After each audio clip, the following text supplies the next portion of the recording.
আইন আপনার জানা নাই, তাই আপনি অসহায়। আপনি স্বামী হিসাবে নিজেকে অসহায় বলে ভাবছেন, কারণ আপনি বিশ্বাস করেন বা অনেকের মুখে শুনেছেন বা বাস্তব অভিজ্ঞতা থেকে উপলব্ধি করেছেন যে স্ত্রীদের পক্ষেই সব আইন, স্বামীদের পক্ষে কিছুই নেই। স্ত্রী চাইলেই স্বামীর বিরুদ্ধে মিথ্যা মামলা করে স্বামীকে ফাঁসিয়ে দিতে পারে। স্বামী যদি বুঝতে পারে যে স্ত্রী মিথ্যা মামলা করতে পারে, তাহলে স্বামীদের কি কি করণীয় তা নিয়ে আমার একটি ভিডিওর লিঙ্ক ডেসক্রিপশনে দেওয়া আছে, চাইলে দেখে নিতে পারেন। আইন সম্পর্কে স্বামীদের ধারণা যে একেবারে ভুল তা বলা যাবে না, কারণ অধিকাংশ আইন স্ত্রীদের সুরক্ষা ও নিরাপত্তা দেওয়ার জন্য তৈরি হয়েছে। সেই অর্থে স্বামীদের সুরক্ষা ও নিরাপত্তার জন্য সরাসরি কোনো আইন পরিলক্ষিত হয় না। বিয়ের আগে হোক বা পরে নারীদের অধিকার সর্বত্র বিরাজমান। বিয়ের পরেই স্ত্রীদের যে 10টি আইনি অধিকার রয়েছে তা নিয়ে আমার একটি ভিডিওর লিঙ্ক ডেসক্রিপশনে দেওয়া আছে, চাইলে দেখে নিতে পারেন। সরাসরি স্বামীদের পক্ষে কোনো আইন না থাকলেও স্বামীদের বিভিন্ন অধিকার বিভিন্ন আইনের মধ্যে লুকানো রয়েছে। স্বামী হিসাবে সেই অধিকারগুলি জানতে হবে ও তার যথাযথ প্রয়োগ করতে হবে। স্বামী হিসাবে আপনার কি কি অধিকার আইনে রয়েছে তা জানতে হলে ভিডিওটি প্রথম থেকে শেষ অবধি অবশ্যই দেখতে থাকুন। Welcome back to my YouTube channel legal help and advice Bangla. আজকের এই ভিডিওতে জানাবো আইনে স্বামীদের যে 7টি অধিকার রয়েছে সেগুলি কি কি। চ্যানেল মেম্বারশিপ, আজই এই চ্যানেলের সাথে সরাসরি যুক্ত হন। দেরি না করে চ্যানেলের মেম্বারশিপ গ্রহণ করুন। আপনার নিজের ও আপনার পরিবারের যে কোনো সমস্যার আইনি সমাধান জানাতে এই চ্যানেল সবসময়ের জন্য গুরুত্বপূর্ণ ভূমিকা পালন করবে। আমরা মেম্বারদের সমস্যার সমাধানের জন্য আলাদা ভিডিও বানিয়ে থাকি, যেগুলি কেবলমাত্র মেম্বারশিপ গ্রহণ করলেই দেখতে পাবেন। মেম্বারশিপ নিতে ভিডিওর নিচে থাকা জয়েন বাটনটি ক্লিক করুন। আজই চ্যানেলটিকে আপনার পরিবারের সদস্য বানিয়ে ফেলুন। আইনি সমস্যা সংক্রান্ত আমার আরো অনেক ভিডিওর লিঙ্ক ডেসক্রিপশনে দেওয়া আছে। আপনার সমস্যা সম্পর্কিত কোনো ভিডিও থাকলে দেখে নিতে পারেন। ভিডিওটি ভালো লেগে থাকলে একটি লাইক দেবেন ও শেয়ার করবেন। চ্যানেলে নতুন হলে চ্যানেলটি অবশ্যই সাবস্ক্রাইব করে নেবেন। সবার আগে প্রয়োজনীয় আইনি তথ্য ও পরামর্শ পেতে পাশে থাকা বেল আইকনটি ক্লিক করে অল বাটনটি প্রেস করে দেবেন, কারণ এই চ্যানেল আপনাদের সমস্যা সমাধানে সহায়ক হিসাবে কাজ করে থাকে।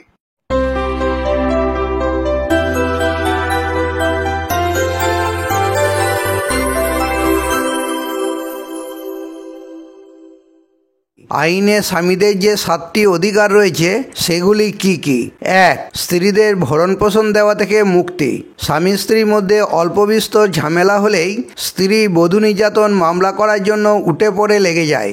এটা করেই স্ত্রী থেমে থাকে না, এরপর স্বামীকে আর্থিক চাপ দেওয়ার জন্য খোরাক পোশাক চায়। অনেক সময় স্ত্রী নিজের ইচ্ছায় সংসার করতে চায় না, কারণ সে ব্যভিচার বা পরকীয়া করে, অথবা স্ত্রী নিজের ইচ্ছায় স্বামীর থেকে আলাদা থাকে, তবুও স্ত্রী স্বামীর টাকার মায়া পরিত্যাগ করতে পারে না। একদিকে স্ত্রী ব্যভিচার করবে, আবার অন্যদিকে খোরাক পোশাক চাইবে, এটা চলতে পারে না। এমনিতে ভারতীয় নাগরিক সুরক্ষা সংহিতা 2023-এর 144 নম্বর ধারা মতে স্ত্রী, সন্তান ও বাবা মার খোরাক পোশাক অর্থাৎ ভরণ পোষণ চাওয়ার আইনি অধিকার রয়েছে। আবার এই আইনের 144-এর 4 নম্বর ধারায় স্ত্রী কোন কোন ক্ষেত্রে স্বামীর কাছ থেকে খোরাক পোশাক দাবি করতে পারবে না তার বিধান রয়েছে। ভারতীয় নাগরিক সুরক্ষা সংহিতা 2023-এর 144-এর 4 নম্বর ধারায় বলা আছে যে কোন স্ত্রী ব্যভিচারী জীবনযাপন করলে অথবা যথেষ্ট কারণ ছাড়া সে যদি তার স্বামীর সাথে বসবাস করতে অস্বীকার করে, অথবা যদি এইরূপ হয় যে তারা পারস্পরিক সম্মতিক্রমে পৃথকভাবে বসবাস করে, তাহলে স্ত্রী তার স্বামীর নিকট হতে খোরাক পোশাক বা অন্তর্বর্তীকালীন খোরাক পোশাক বাবদ টাকা এবং মামলার খরচাদি দাবি করতে পারবে না। সুপ্রিম কোর্ট এক জাজমেন্টে বলেছে যে স্বামীর কোনো ইনকাম না থাকলে স্বামী স্ত্রীর কাছ থেকে খোরাক পোশাকের দাবি করতে পারবে। অন্য এক জাজমেন্টে সুপ্রিম কোর্ট জানায় যে স্বামী যদি বিকলাঙ্গ হয় এবং ইনকাম করতে সক্ষম না হয়, তাহলেও স্বামী স্ত্রীর কাছ থেকে খোরাক পোশাক দাবি করতে পারবে। 2. বাচ্চার স্বাভাবিক অভিভাবক। হিন্দু মাইনরিটি ও গার্জেনশিপ আইন 1956 56 6 নম্বর ধারায় বলা আছে যে নাবালক পুত্র সন্তান এবং অবিবাহিত নাবালিকা কন্যা সন্তানের স্বাভাবিক অভিভাবক হলো পিতা এবং পিতার অবর্তমানে মাতা। অবশ্য এখানে আরও উল্লেখ আছে যে নাবালকের বয়স 5 বছর পূর্ণ না হওয়া অবধি তার অভিভাবক হবে তার মাতা। বাচ্চার বয়স 5 বছর হয়ে গেলে স্বামী বাচ্চার স্বাভাবিক অভিভাবক হিসাবে বাচ্চাকে নিজের হেফাজতে রাখার দাবি করতে পারবে।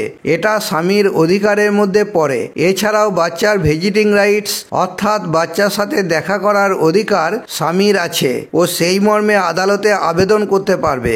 এই আইনের 8 নম্বর ধারায় বলা আছে যে নাবালকের কল্যাণার্থে এবং নাবালকের সম্পত্তির তত্ত্বাবধান, রক্ষণাবেক্ষণ ও আদায় উসুল করবার জন্য স্বাভাবিক অভিভাবক সকল প্রকার যুক্তিযুক্ত ও উপযুক্ত কার্য করবে ও ব্যবস্থা অবলম্বন করবে। তবে স্বাভাবিক অভিভাবক অর্থাৎ ন্যাচারাল গার্জিয়ান আদালতের অনুমতি ছাড়া নাবালকের কোনো স্থাবর সম্পত্তি কোনো প্রকার হস্তান্তর করতে পারবে না। 3.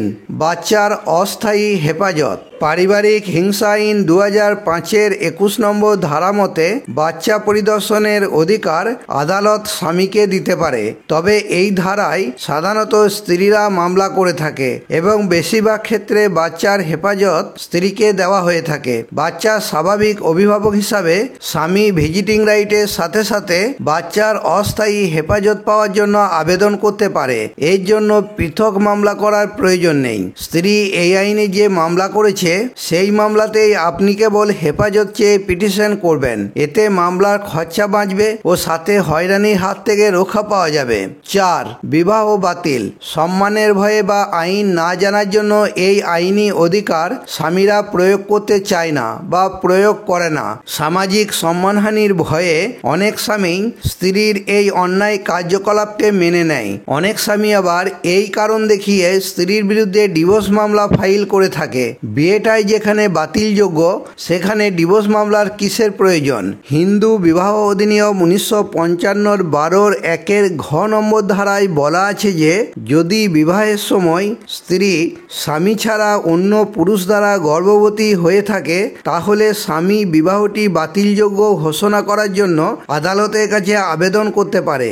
অনেক সময় স্ত্রী গর্ভবতী থাকার তথ্য গোপন করে বিয়ে করে নেয় ও পরে স্বামীর উপর বাচ্চার দায় চাপিয়ে দেয়। স্ত্রী বাচ্চার দায় চাপালে স্বামী হিসেবে স্ত্রীর মেডিকেল চেক আপ করাতে পারে, যার ফলে গর্ভাবস্থায় বাচ্চার বয়স কত তা জানা যেতে পারে। তাহলে বোঝা যাবে বিয়ের পরে স্ত্রী গর্ভধারণ করেছে নাকি বিয়ের আগে গর্ভধারণ করেছে।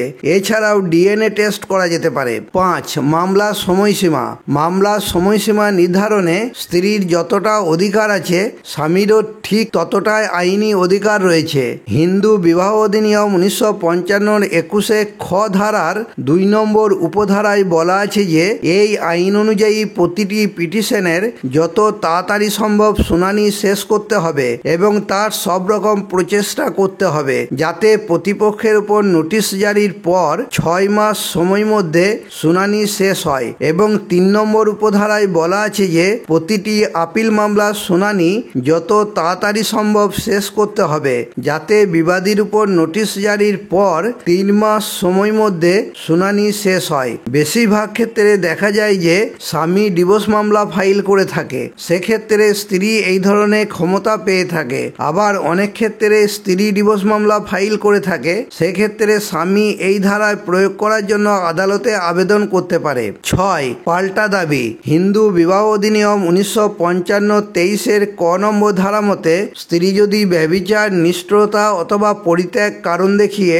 স্বামীর বিরুদ্ধে ডিভোর্স বা জুডিশিয়াল সেপারেশন বা দাম্পত্য পুনরুদ্ধারের মামলা করে থাকে তাহলে বিবাদী হিসাবে স্বামী কেবল স্ত্রীর রিলিফের বিরোধিতা করবেন না, বরং ওই একই কারণ দেখিয়ে স্বামী আদালতের কাছে পাল্টা রিলিফ দাবি করতে পারবেন।